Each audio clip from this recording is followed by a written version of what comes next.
تخيل بقى معايا كده انك انت قاعد في مطعم بتتغدى وحواليك ناس من جنسيات مختلفة، بس فجأة تكتشف ان كل الناس دي بتطلب حاجة واحدة بس، ان يكون الاكل حلال. حلال دي معناها ان الاكل بس مسموح دينيا، ولا اصبحت كلمة سحرية الشركات كلها بتستخدمها عشان تكسب منها مليارات؟ لو عاوز تحل معايا السؤال ده يلا بينا نسأل السوق.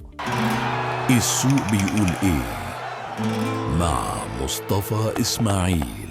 في أواخر التسعينات قررت الحكومة الماليزية تعمل فكرة غريبة، وهي مش بس تصدير منتجاتها الغذائية للعالم، دي قررت تصدر منتج مميز جدا وهو المنتج الحلال. ماليزيا استغلت إن كلمة حلال مش بس تجذب المسلمين، حتى غير المسلمين شافوا فيها إن الحلال معناه جودة، نظافة ومعايير صحة عالية جدا. النهاردة ماليزيا بتصدر منتجات حلال لكل العالم بأكتر من 10 مليار دولار سنويا، وبقت العلامة الماليزية الحلال بقت من أقوى علامات الجودة العالمية انتشارا. صحيح ان كلمة حلال بدأت مع الاكل والشرب، بس النهاردة المفهوم ده بقى اكبر بكتير. طب ايه رأيك بقى لو انا قلت لك ان السياحة الحلال سوقها بقى اكتر من 200 مليار دولار؟ الفكرة وصلت للتجميل والعناية الشخصية.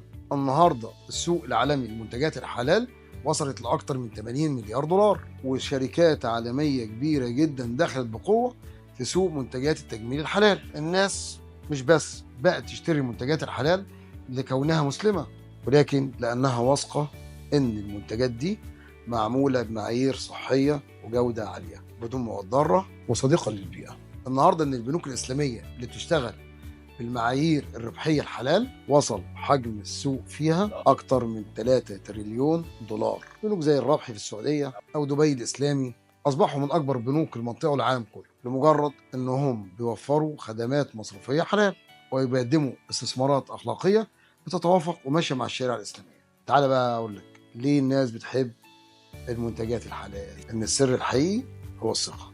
الناس لما بتشوف كلمة حلال بتشوف معايير عالية جدا من الصحة والجودة والأخلاق. في النهاية فكرة إن منتجات الحلال أثبتت للعالم كله إن الناس بتحترم الجودة والقيمة. ودلوقتي تعالى أسألك بقى، هل تفضل إنك أنت تشتري المنتجات الحلال؟ ولو في منتج مشهور مش حلال تفضل إنك تشتريها؟ وهل الموضوع ده بيفرق معاك اصلا؟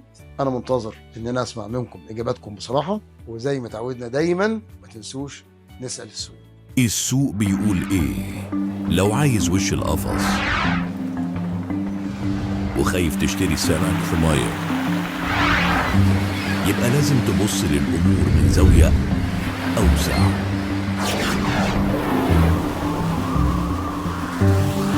وتقرا وتابع وتفهم كل اللي حواليك، ولو عايز كل ده في حتة واحدة يلا بينا نسأل السوق. السوق بيقول ايه مع مصطفى إسماعيل.